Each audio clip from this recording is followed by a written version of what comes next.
Good afternoon. I'm Richard Landers and delighted to welcome you to the second of 3 RMI webinars looking at their approach to the 1.5 degrees C imperative, with a special focus on some of the uniquely California aspects of this challenge. I'm joining you from my home in Santa Monica, and by way of brief background, I'm, at least theoretically, retired from a career in energy policy and strategy, first with the federal government, and then in business management, consulting, and investment. I've known RMI since the mid-1980s, originally as an admirer of Amory Lovin's and reader of RMI analyses, and more recently as one of its financial supporters. I've always admired RMI's systems approach to energy issues, their focus on win-win opportunities that benefit participating private parties and simultaneously serve the public interest, and their truly strategic approach to developing and scaling high-impact climate initiatives. As I said, I'm a longtime admirer of their work, but the nature of my support has ratcheted up recently from serious support to an almost panicked sense of urgency by the scary demonstrations of climate change that we've already witnessed this summer. Today's conversation is focused on mobility, a signature California topic, its contribution to the 1.5 degrees C challenge, and RMI's ideas about how to cut this particular Gordian knot. Our agenda includes 4 segments. First, we'll hear from Jules Kortenhorst on RMI's overall approach to the 1.5 degrees C imperative and strategies to get there. Next, Rushad Nanavatty, who leads RMI's urban transformation initiatives, will share some innovative ideas about how California's cities can move from climate commitment rhetoric to climate action, in particular by reducing vehicle miles traveled.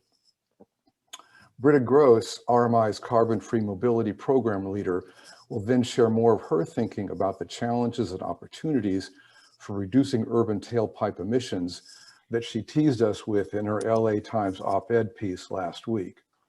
Finally, we'll turn to questions and comments among our audience participants and the RMI experts.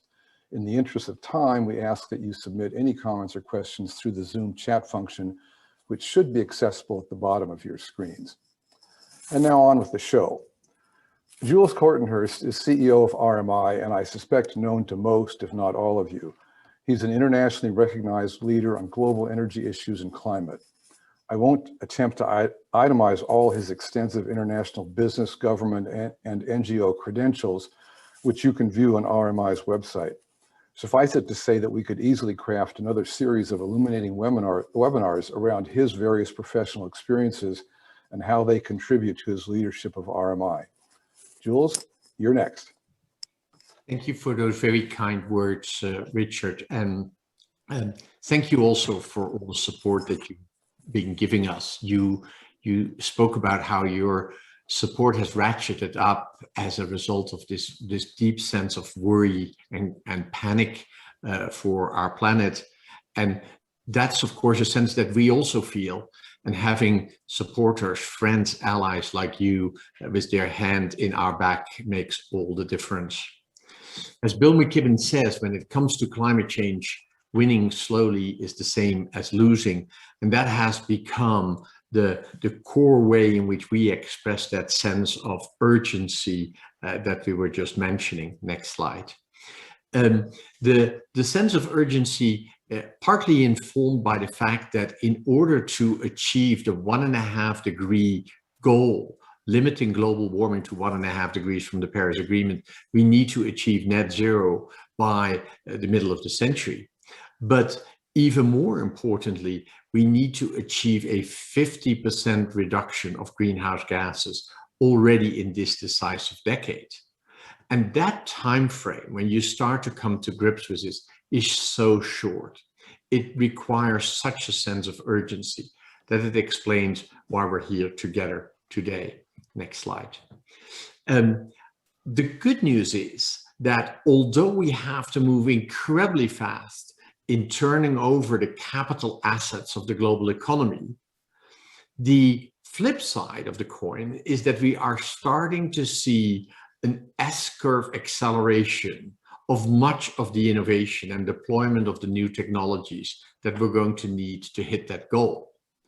And at RMI, we believe that activating those market catalysts are really a critical ingredient of the work that we do. We believe that bringing to bear policy and technology, data and transparency and insights, financial flows, business models, and capacity building all can accelerate the pace at which the solutions towards a low carbon future get deployed. Next slide. We therefore parse our work in 2 things in 5 places. This is essentially RMI strategy summarized on a single slide. We drive the decarbonization of the critical sectors of the energy economy, and we strengthen the market catalysts that help to accelerate that transition. And we do that across the globe. The sectors in the economy where we're active, of course, the electricity system, because clean electricity becomes the cornerstone of the energy system of the future, that then in turn can power the carbon-free mobility that Britta will be talking about today, but also can help decarbonize our buildings and plays a role in the decarbonization of industry, although there we will also need other solutions like green hydrogen, which again in turn is based on renewable electricity. And then those market catalysts, we have a program around bringing data and transparency to the climate fight. Isn't it strange that if this is the biggest issue that faces humanity, we're not managing on the basis of measuring? And how do we bring that data and transparency to this problem? Climate finance, the flows of capital from high carbon to low carbon need to shift dramatically, very rapidly, but we also need to address the assets that currently sit on the balance sheets of investors and financial institutions all around the world. Technology, we need to continue to drive innovation and bring to bear more technologies, particularly in those sectors where we don't have all the answers yet, like industry. And finally, building the capacity for the decision-making in the energy transition is absolutely critical as well. And as I said, we do that around the world, but with an emphasis on the US, China, and India, where we have offices on the ground, and particularly in China and India, rapidly growing teams. We also selectively work in countries in the global South, Africa, Southeast Asia, and small island states. And as Rushad will tell you in a moment, we have a program that revolves around cities all over the world. So that is the summary of RMI's strategy, and we'll happily answer questions on that later on in this hour. Let me now turn to the next slide and introduce my colleague Rushad Nanavatty, who is the Managing Director overseeing our Urban Transformation Program. He has previously worked on the Global Cooling Prize, on establishing the Energy Web Foundation, an open source blockchain infrastructure for the energy arena that we created a couple of years ago. And in his earlier life, Rushad was the founding COO of a startup developing off-grid energy solutions in Southeast Asia, and worked at McKinsey & Company with an emphasis on sustainability, infrastructure, and economic development. Rushad, over to you. Thanks, Jules. All right, so we're talking about mobility, which accounts for nearly a third of US emissions. Most of that comes from light-duty vehicles, from cars.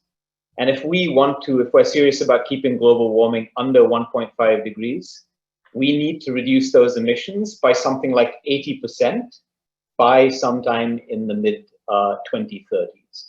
So reducing those emissions depends essentially on 3 things. Reducing the amount we drive, which I'm going to be talking about, increasing the share of driving we do in electric vehicles, which is what Britta is going to be talking about, and powering those electric vehicles, those EVs, with clean electricity. So let's go to the next. If we're more successful on one of those dimensions, we can afford to be a bit less successful or do a bit less on the other, and vice versa. But any way you slice it, we need to make massive progress on both. So if VMT in 2050 stays the same as it was in 2018, about 3 trillion miles, we need EVs to account for at least 63% of the miles we drive. So where are we now? EVs today account for less than 1% of the miles we drive. Next. Unfortunately, we're not moving in the right direction on VMT. Average fuel economy almost doubled since 1975. Next. But those gains have been almost completely wiped out by a nearly 150% increase in vehicle miles traveled in VMT over the same period. Let's look at the picture in California specifically. So in this chart, you see per capita emissions represented by the blue line. Why are they bending in the wrong direction? It's pretty simple, because per capita transportation emissions in particular, the red line, are bending in the wrong direction. So in a nutshell, if we succeed in reducing VMTs, we succeed on climate. If we fail on VMT, we fail on climate. California, by the way, gets this. The state has a VMT reduction target. LA has a VMT reduction target. Each of your 18 metropolitan planning organizations around the state is working to address VMT. Somehow, we need to figure out a way to bend these curves to achieve at least a 20% reduction by 2035. Next. So for a lot of people in the climate action and the climate philanthropy community, the prevailing wisdom is that reducing VMT is too hard. It's too political, too local, too complex, too slow. We certainly don't think it's going to be easy, but we do think it's going to be possible. Even more important, we think it's absolutely necessary. We have to do it. It's as much of an imperative as electrifying our cars and buildings. It's as important as shutting down our coal-fired power plants. So RMI is looking to build a case for 5 key interventions that we believe will get us there. One is growing in ways that don't make the problem worse, that reduce the overall need for travel. 2, allocating street space to universally prioritize transit, walking, biking, micromobility. 3, stopping road expansions. 4, actively managing transportation demand through various policy levers. And 5, essentially getting rid of the free lunch, paying for the true costs our driving imposes on others. So I'm only going to have time to briefly touch upon a couple of these, but I'm also going to try to really highlight some of the great work that the city of LA is doing in each of these areas, work that frankly gives us at least some reason to be hopeful. Next. First, smart growth. What does this mean? Among other things, it means building in places where people can live without being completely reliant on a car. So here's a map showing high-frequency public transit in part of the LA area. You really want people to live close to it. Next. Unfortunately, not a lot of people right now can live close to it because you're only allowed to have a single family home on much of this land, the yellow in this picture. Next. So what we need is much more of the green, multifamily housing, and we need to build that housing near transit, near economic opportunity, and near services. Next. This is exactly what the city is trying to do. These are screenshots that we pulled from LA's Green New Deal, which basically serves as both its comprehensive urban planning document and its climate action plan. It wants to increase density near transit.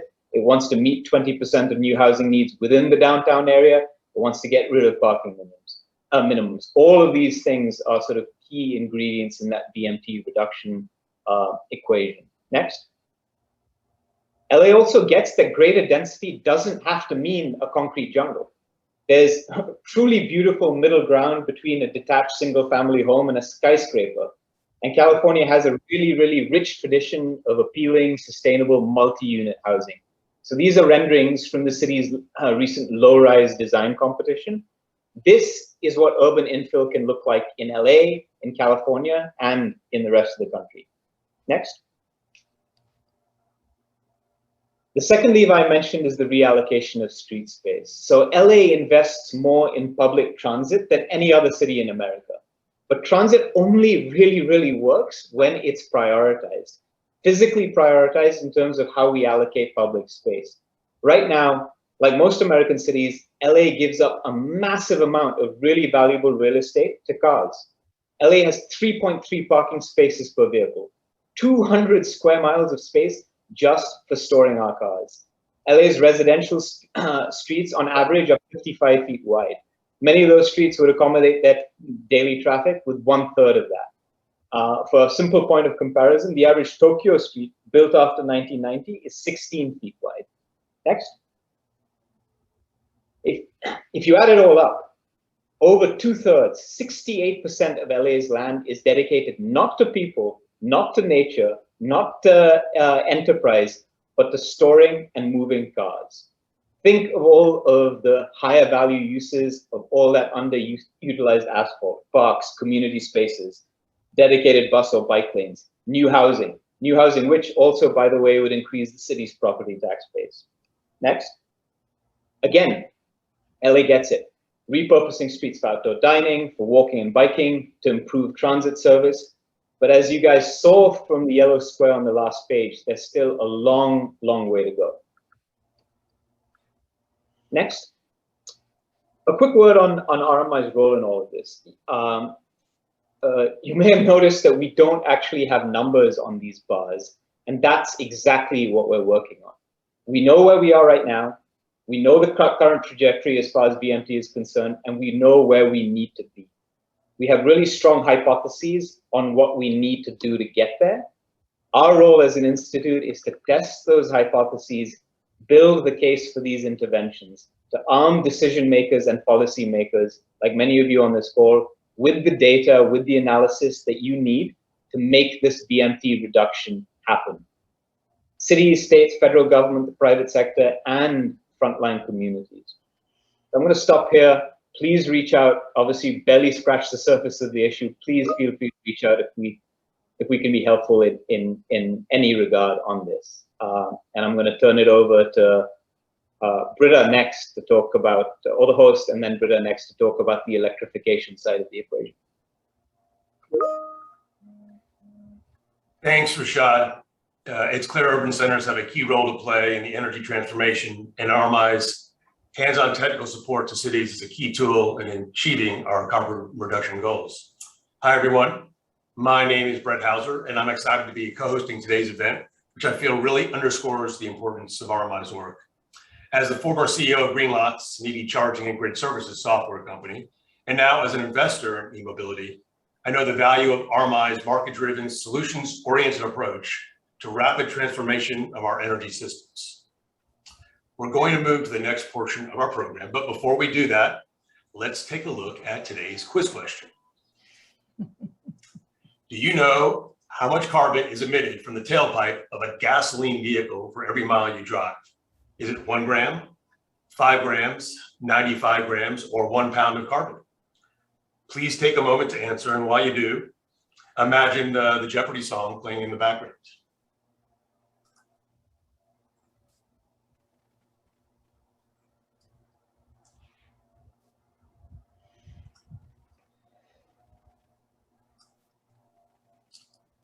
Great. The answer to this question gets to the core of RMI's work on carbon-free mobility, which is led by my friend and colleague, Britta Gross.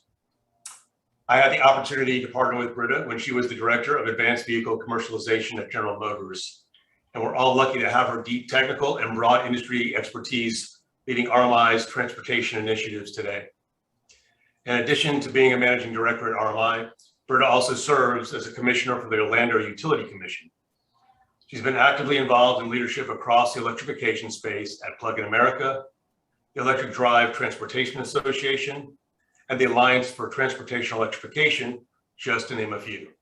So Britta, welcome. And I'm looking forward to your overview of RMI's e-mobility initiatives in California. Thank you. Thank you, Brett. Great to be here, everybody. Let's take a look at how we scored here. So it looks like we fooled a couple folks, and kind of that was the point. The answer is 453, or about a pound. In fact, it's about 420 grams. So almost a pound of carbon is emitted for every mile we drive in our conventional gasoline engine vehicles. I mean, just think about that. I mean, when I first saw that data point from EPA about 2 years ago, it just like, I go to the grocery store, I know what a pound of beef feels like. When it just sunk in that we're talking about a pound of carbon every mile, for me, there was almost like no other number that's resonated with me so much. So I just want to leave that with you all every mile you drive.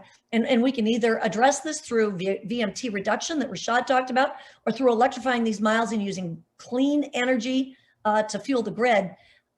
We've got to get our arms around this problem. And this is now then just teeing up the problem. So if we could go to the next slide. Again, I want to just say that 1 pound of carbon a mile is really about the urgency of the situation that we're in. We're going to live with gasoline vehicles on the road for quite a bit longer, but we've got to think about not only replacing as many vehicles as we can with electric vehicles, but also moving some of these vehicles off of the road too, some of these gasoline vehicles, especially all of the older ones. So let's get right into it. What makes mobility so challenging? Let's go on to the next slide. Thank you. Mobility is really challenging because, as the title here says, transportation is the #1 carbon emitting sector in the United States. What the map shows you is that the US is the #1 carbon emitting transportation sector in the world, and by a significant margin, even China, with its billions of people in population. So we've got a very, very sizable challenge. The United States has led in vehicle adoption and ownership around the world. This is what's happening here. And as either Rushad or Jules mentioned in the beginning, it's mostly about the cars and the trucks that you and I are driving every day. That's where the challenge comes from. Yes, there are a few trucks. Yes, there are buses. Yes, there are airplanes and everything else. But about 60% of our on-road problem is caused by light-duty vehicles. So let's go to the next slide and talk about what this means to us and what does that tell us we have to do. So we've gone ahead and modeled what it means to address these emissions that are coming out of the US transportation sector here for today's discussion in particular. And what it takes to get to a 45% reduction in those carbon emissions by 2030. And by the way, that is what is needed to contain temperature rise to 1.5 degrees C. So again, we're aligning now a vision and a target to where we want to be in the 2030 timeframe to be in line with 1.5 degrees C as we move out towards 2050. And what it means for 2030, a 45% reduction in carbon emissions. To do this, you can look at the bars on the graph here. You can see that the light duty vehicle sector, again, those cars and trucks that we drive, the pickup trucks, the SUVs, small cars that we drive, light duty vehicle sector is going to have to play a very big role in electrifying. 1/4 of the cars on the road today, or 70 million electric vehicles, need to be on the road by 2030 to get on path with this kind of a scenario. And that's basically 1 in 4 of the cars and trucks we drive. Plus about 15% of all the trucks on the road today. That will get you sort of this orange improvement in carbon reduction. And then finally, a 30% reduction of all the buses on the road will get you a sliver of the answer. It's not significant, but it is symbolically significant. And it's really important when we talk about the end of the urban tailpipe and what it means to electrify those transportation systems that most impact life in urban centers, especially for low income and disadvantaged communities. What's also really important to note, this looks really hard to do, but it's also already assuming a 20% reduction in vehicle miles traveled, the conversation that Rushad was just having with us. So as Rushad also mentioned, we can do more vehicle mile travel reduction, but that means we have to do more on electrification. We can do more on electrification, more of the trucks, but it means we have to do, and that would mean we're offset a little bit on our VMT. It is a really big challenge. All sectors, all initiatives have to move forward with as much intentional effort as possible. Bottom line, to get to the numbers, we have to pull on all the levers that matter most. We don't have time to do everything. We've got to find those levers that really matter in the next few critical years. And I'm talking 1, 2, 3 years to ensure that we're impacting the cars and trucks that you and I and the fleets out there are driving. Let's pop to the next slide right now. Let's talk about what this sort of looks like visually. There are 3 pillars of our work over here on the left-hand side. We must electrify the movement of both people and goods. We have to make EV charging ubiquitous, it has to be affordable, and it has to be accessible for all. We're getting at equity at that point right there. And we have to urgently scale because of all the conversations you've heard this morning about we're running out of time. And so we have to urgently scale what we know has to happen, but we've got to have a few more answers in order to do that. We're going to do this in doing 3 things. And let me read the next, what RMI will do from the bottom up to the top. Oh, I'm sorry, it is from top to bottom. Sorry about that. We have to leverage industry and partner with government to deploy at scale in a couple key markets. LA is a very, very good example. If we can demonstrate that industry can come in there in force and not just deploy, not just pilot projects, a couple EVs, a couple chargers, anybody can do that. It's not that easy, but it's really a different ballgame when you're talking about electrifying at scale, 100% of your FedEx fleet or your postal service fleet or the transit fleet, et cetera. The second thing we have to do is we have to prove the business models and the solutions that make EVs the most attractive option. The economics and the business models are integral to everything we do at RMI in the mobility group. Because if the economics work today on both the infrastructure and the vehicle side, we wouldn't be having this conversation. The vehicles would start streaming into the dealerships because they're inherently better to drive. They're just better functioning vehicles. And the infrastructure would go in the ground and the private sector would jump forward to make those investments to make it happen. But because the economics still don't work, that's where RMI comes in. And those are the problems we are looking for solutions for and aggressively solving so that we can put them into practice in the field. And the third thing RMI will do is to develop replicable economic roadmaps to scale all of this nationally. Because without scaling nationally, onesie, twosie fleets are not going to get to those numbers I talked about on that first slide about the magnitude of our challenge. So if I look at this curve over here and where we are today and where we've got to get by 2030, this faint gray bar is really the business as usual curve. Yeah, there are some really aggressive announcements being made today, right? Uber, Lyft want to fully electrify by 2030. General Motors intends to only sell electric vehicles after 2035. FedEx, UPS looking at the 2035, 2040 timeframe to electrify their vehicles. Those are fantastic announcements, but they also are hard pressed to find the path forward given the economic challenges.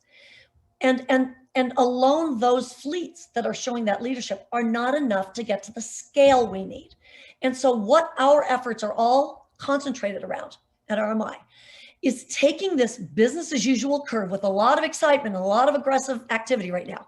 And we have got to shove that line to the left to make a much more inclined curve of taking those leaders, pushing them into the 2021, 22 timeframe, finding a new tipping point on the backs of the industry players who want to electrify, just need help. And on the backs of those companies, we can actually tip this curve, find a new tipping point, and move into a very hyper-growth period where all fleets, all utilities, and all cities now have the toolkit they need to actually push now towards real electrification by 2030, and we mean full fleet electrification. So that's the ambition. That's the thing that frames everything that we're working on today. If we go now to the next slide, we are leveraging 5 market catalysts to drive all of our results. It starts with number 1, vision, and importantly, target setting. The US still doesn't have a target on what it's trying to achieve by 2030. It's something we work on relentlessly with the Biden administration. We need a target. Where are we all headed? If we take the FedEx announcements, the GM announcements, California state announcements, do we end up anywhere near 70 million electric vehicles on the road by 2030? And the answer is no.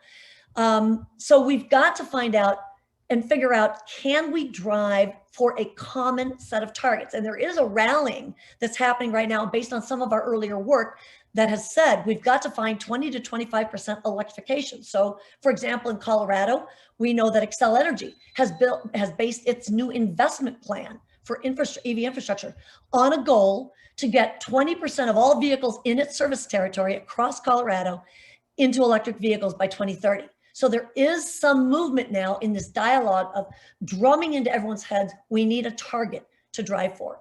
2, the policy support that goes along with the target.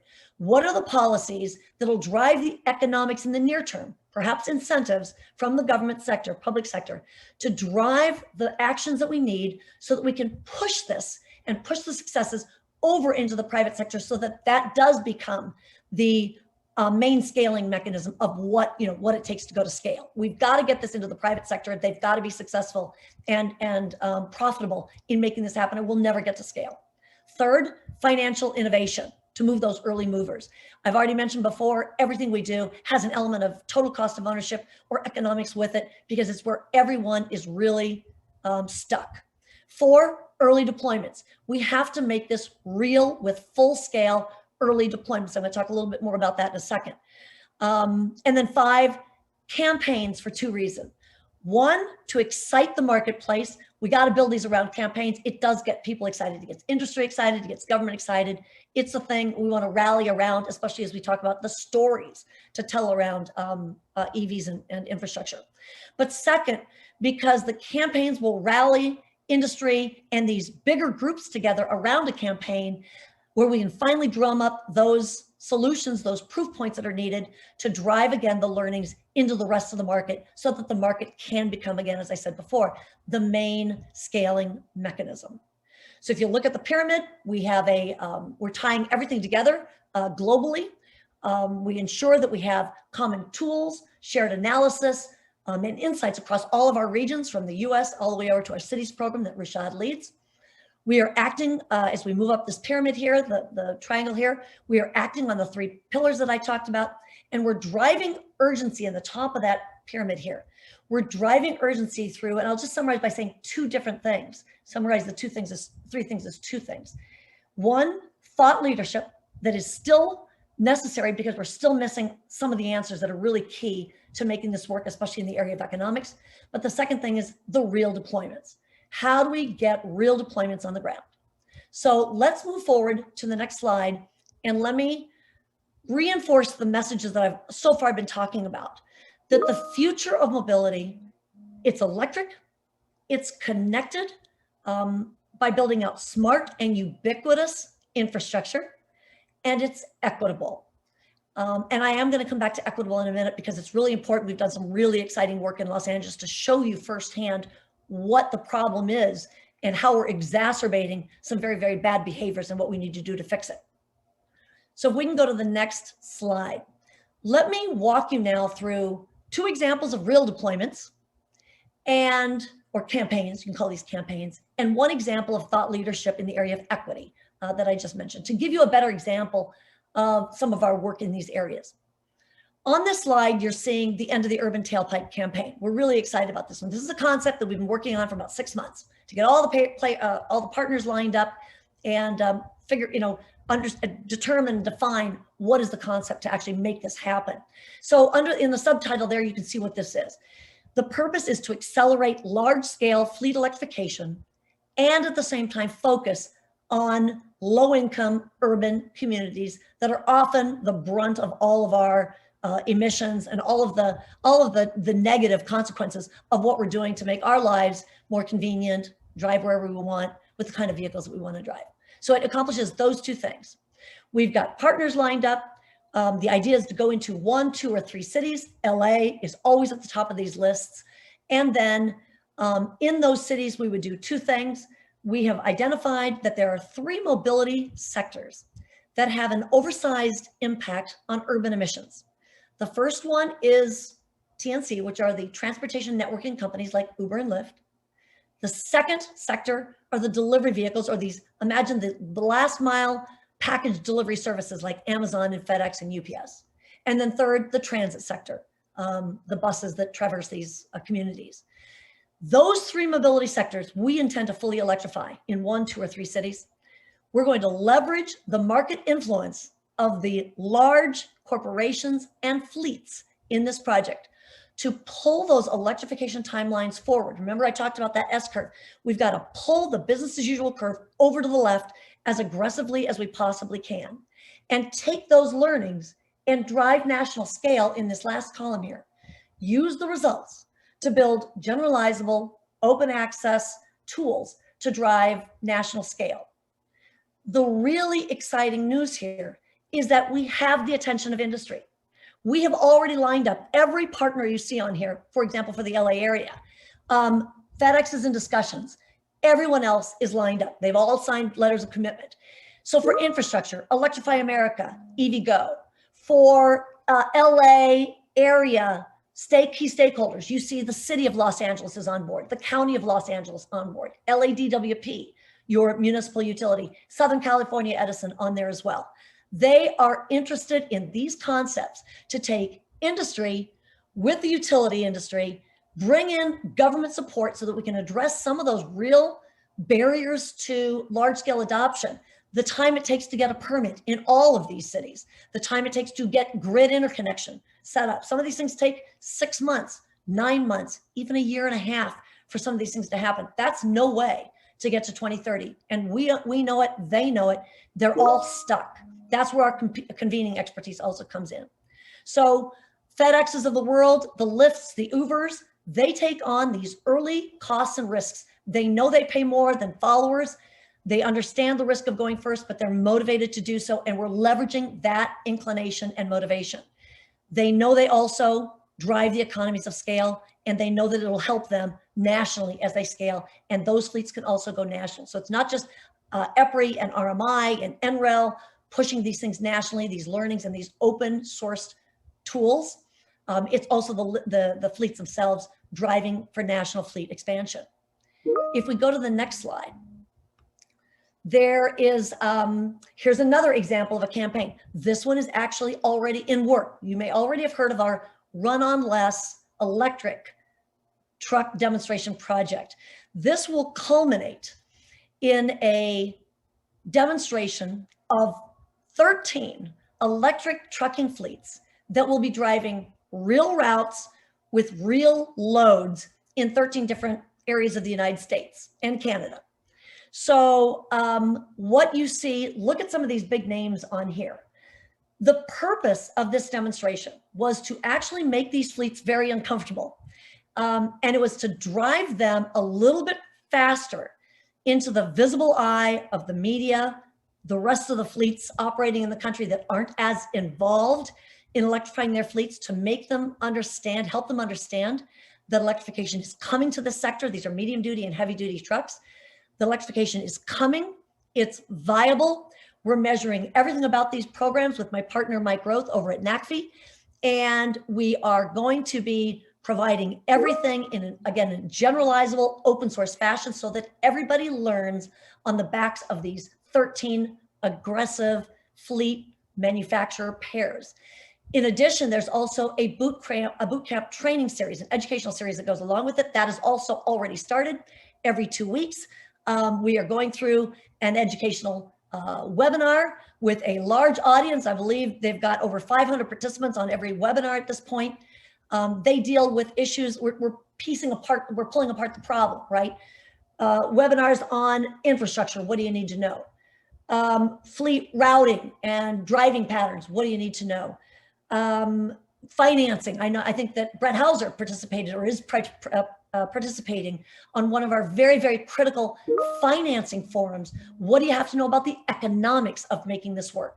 So again, a very, very exciting campaign to push not just on the light duty vehicle sector, but also on the trucking sector. So a lot of news is being made around this program as well. And I'll note that 6 of those 13 fleets are demonstrating in California. You might notice some of those big names. The Frito-Lay, I think, is in California, and others are as well. So just keep your eye on that. It culminates in September, but already there's a lot of testing already going on as part of this. And then if we go to the next slide, let me just talk about our thought leadership. This is a really exciting piece of work we did And we just wrapped it up here a couple months ago. This started out just being a study of the economics and what is the opportunity to electrify TNCs, so Uber and Lyft vehicles. How do we electrify those, and what does it tell us? We were given access to 100 million miles of data from General Motors. Very, very unusual, very unique situation. No one that I know of in the field out there, NGOs, industry, no one has ever had access to that kind of data, because there's so much competition out there for data and what it means and not exposing too much of it. Well, we had access to it. They had 6,000 gasoline and electric vehicles that they had rented out to Uber and Lyft drivers. And so we took a look and poured through this 100 million miles of data. And what we found is, let's look at that map on the left first of all. What we found was a real interesting equity finding. If you look at the green zones on that map on the left, those are areas of LA where household incomes are lower than $51,000. The red dots on that map are the locations of all the DC fast chargers in the city. And what do you see? There's not much overlap, is there, between DC fast charging stations and where the low-income households reside. If you look now over to the right, this will hit home the point I'm making. In the map on the right, we are now looking at the miles driven by either the electric vehicles in green or the gas vehicles in blue. And what do you see happening? Even though 46% of all trips, according to Lyft, are coming out of low-income areas. 46% of all trips are coming out of low-income areas. What do you see? That the majority, that there are more vehicle miles traveled by EVs over in the wealthier parts of town where there are DC fast charging stations. And where there are no charging stations today, in the blue, which looks like the gray over there, you're starting to see where the majority of miles traveled are gasoline miles. Exactly the wrong impact we want to have. So I'll tell you, this stirred up a lot of impact. It's also we've reviewed the results. In fact, the minute we saw these things, we got the results over to CARB, CEC, the utilities, LA, DWP, and Southern California Edison, because they have the ability to impact and influence the way and locations where they want to spend their investment. So this is the key finding here, that we are doing a disservice today, even though we've just started the transition to electric vehicles and just started to place EV charging stations in the ground. We are doing it wrong. And we've proven through this analysis, in addition, that there's a business case for TNCs to be electrified, because there are a lot of rides being demanded in those communities that happen to be low income. There's a lot of need for TNCs to come in and out of these communities to take people where they want to go. And so on the next slide, I'm almost done here. On the next slide, you can see that we have done, again, this emphasis that the bottom line is that the EV rides tend to occur near the charging stations. And in fact, we are actively pulling EVs out of lower income areas and into wealthier areas. We don't want to do that. There was an LA Times op-ed on this topic here last Thursday. I'm happy to share that with anyone who wants to read a little bit more about the topic. Let's go on to the next slide. You know, this is just by way of saying that, pardon just a second here. Pardon me, just a second. I've lost track of something just right here. All right, so that's it. All I want to say here is we've got a lot of thought leadership of the ilk of what we just talked about. We're continuing to push forward our thought leadership and real deployment programs in order to drive the transition, improve the solutions that we need, and frankly, just get the vehicles on the road. Bottom line for all of you, there are many, many opportunities and ways for you all to engage with us. I really look forward to more interaction with every one of you and the discussion going forward. Thank you very much for your time today.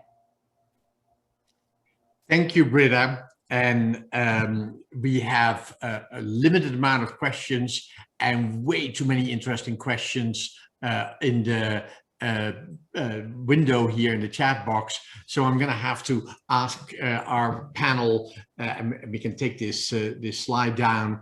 I'm going to have to ask the panel to be very selective in how they respond and be very much to the point. So I think we will be joined by Dave Mullaney. Dave is one of our experts on trucking, and there's already a bunch of questions that are relevant for you, Dave, around how do you manage the transition in the trucking sector. And then EJ has been front and center in all of our thinking about the electric vehicle transition, including 4 years ago helping me get my little Tesla 3. Thank you, EJ. Glad to have the two of you join this panel. EJ, let me start with you. Question in the chat window, how does the carbon intensity of the electricity grid figure into these calculations and analyses? And that's, of course, a really relevant question, because electrification of transport in China, where so much of the electricity is still coal-fired powered, is very different from being able to charge my Tesla here from the solar roof panels on my roof. What's your analysis there? Yeah, absolutely. Thanks, Jules. Well, I can say, first of all, in the United States today, anywhere in the country, an EV is significantly better than a gasoline vehicle. And in many parts of the country, it's quite a lot better. However, we do need the electricity system to continue to decarbonize. And the same is true in China. So we collaborated with our colleagues within the electricity program to understand the trajectories of renewable energies coming onto the system over the next 10 years and out to 2050, and then based our analysis on those assumptions. Thank you. And the other question that people often wonder about is all the talk about the fact that batteries take so much energy to manufacture, and that therefore the life cycle analysis of an internal combustion engine car versus a battery electric vehicle is not totally comparable, because it takes more energy to build an electric vehicle. I'm sure you've looked at that as well. The most recent research that I've done, and that's a very complex problem that takes a lot of work to arrive at a rigorous answer. But the most recent research from just a few months ago indicates after about a year with your EV, you are then saving emissions overall compared to a gasoline vehicle, even after considering the higher energy intensity to produce that. In many ways, given that relatively short tip over point, that is a bit of a red herring, right? That conversation. Yeah, that's right. I mean, a passenger vehicle in the US is on the road typically 10 to 12 years.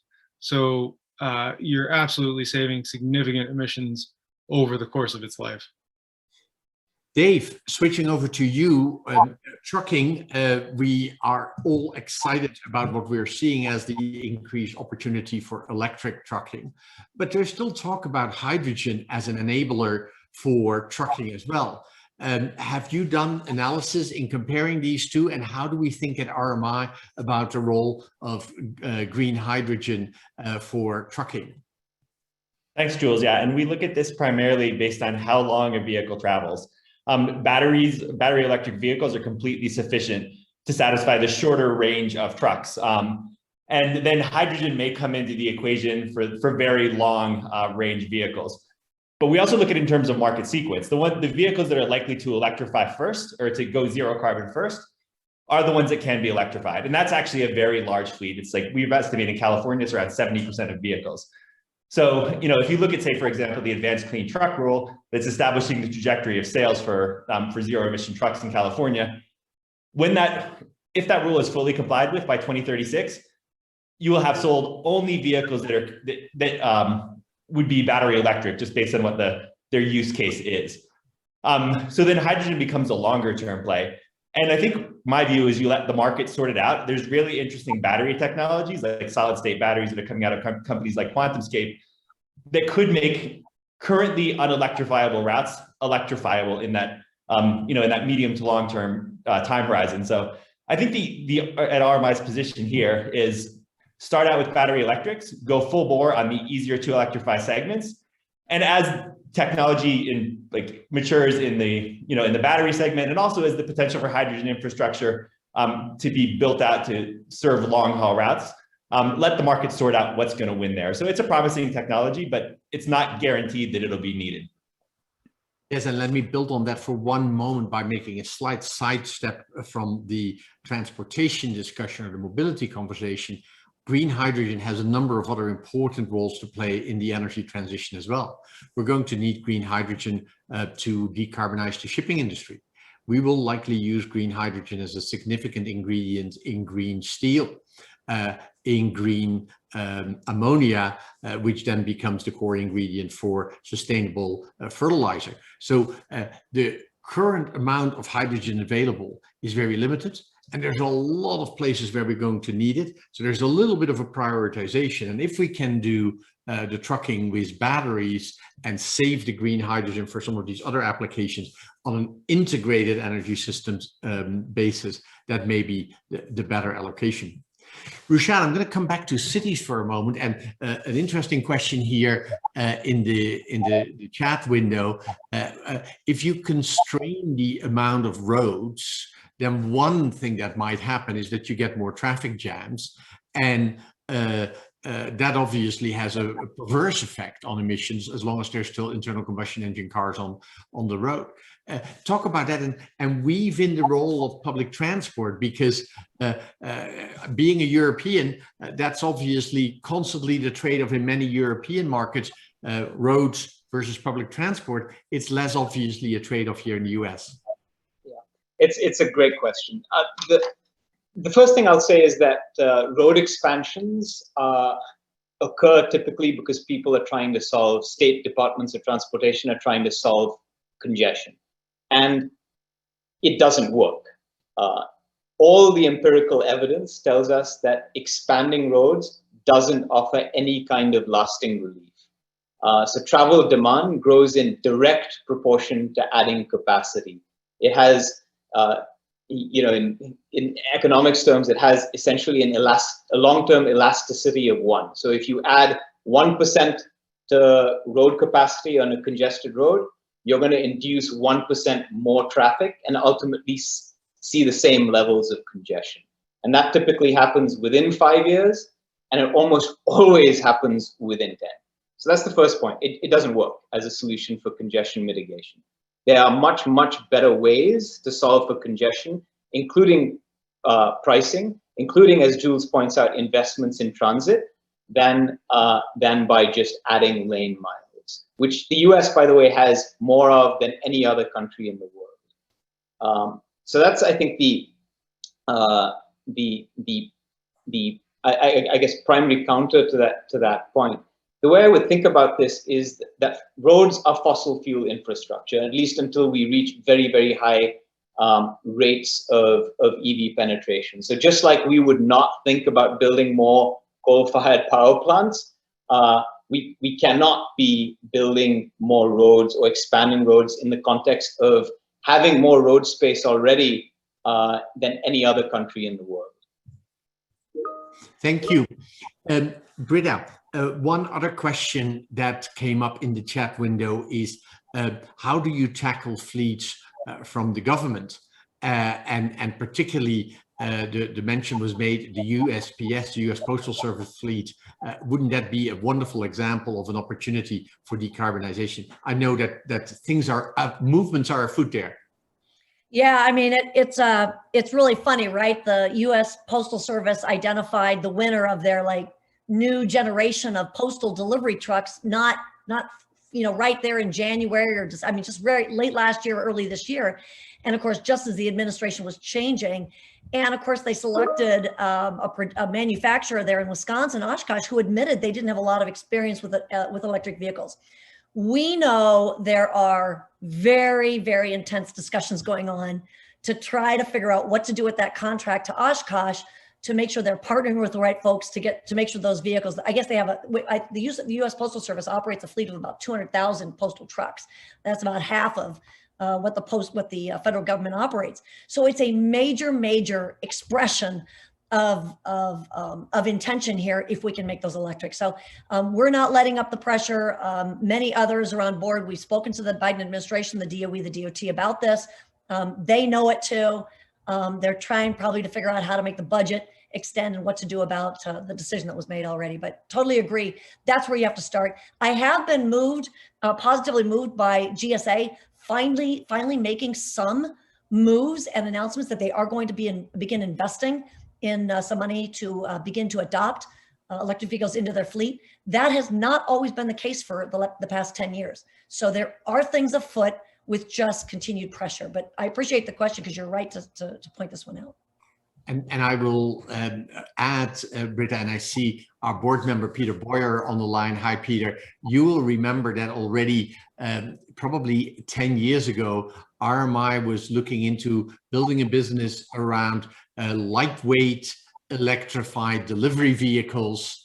And that was an idea that was definitely ahead of its time at the time, but the Postal Service figured significantly behind that idea as a potential customer. It didn't come off the ground 10 years ago, and that company never really gained flight.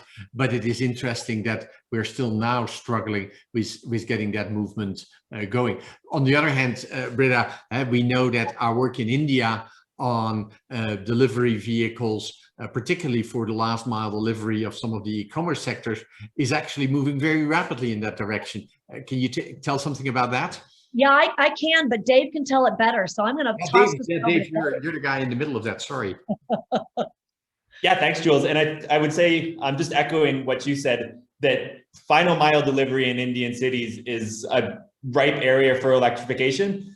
They have different sets of duty cycles, and they have different types of vehicles operating in those cities with different requirements. So perhaps the technology right now is more suited towards the Indian applications than they are for the US. But it also, looking at how things are playing out in India, sort of leads me down one of Rushad's paths, which is we need to rethink how urban mobility is occurring and how that has knock-on effects on, on the ability to electrify. So, more urban infill, not only of people, but also of the infrastructure to distribute goods, enabling smaller, lower powered vehicles, which are then very easy and cost effective to electrify. So I think, with good partnership with people like Rushad and his team, we could see that type of progress that we're currently witnessing in Indian cities, and that explosive growth also spread here to the US. Super, thank you. As you can tell, once again, an hour is really too short to talk to you about all of the exciting work that we're doing. And you can tell that when you hear Rushad, Britta, Dave, and EJ talk about this, passion starts flowing. Thank you to all of you for being on the panel today. A big thank you to Richard, to John, and to Brett for once again helping us put this together. You all know that what we do is absolutely critically dependent on your support. So we greatly appreciate you helping facilitate this event today. John, I hand it back over to you as the final host outro, they call it on my sheet here. Oh, thanks, Jules. I didn't know I was speaking today, but I'm happy to close out here. And I really want to thank all of you at RMI for your great leadership, your great thoughts, your energy, your passion for this. It has really imposed on me in dealing with this webinar series the incredible urgency that we have to attack this problem with. It's critical not only to our species, but to every species on Earth.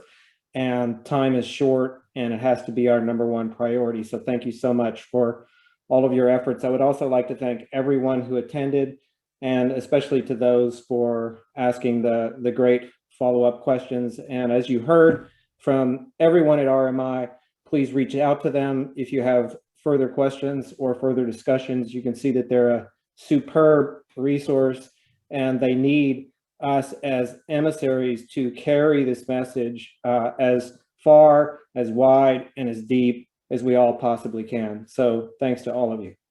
Great. And please feel free to join us on the 19th of August when we will talk about electricity grids in California. Thank you all. Bye-bye. Thank you.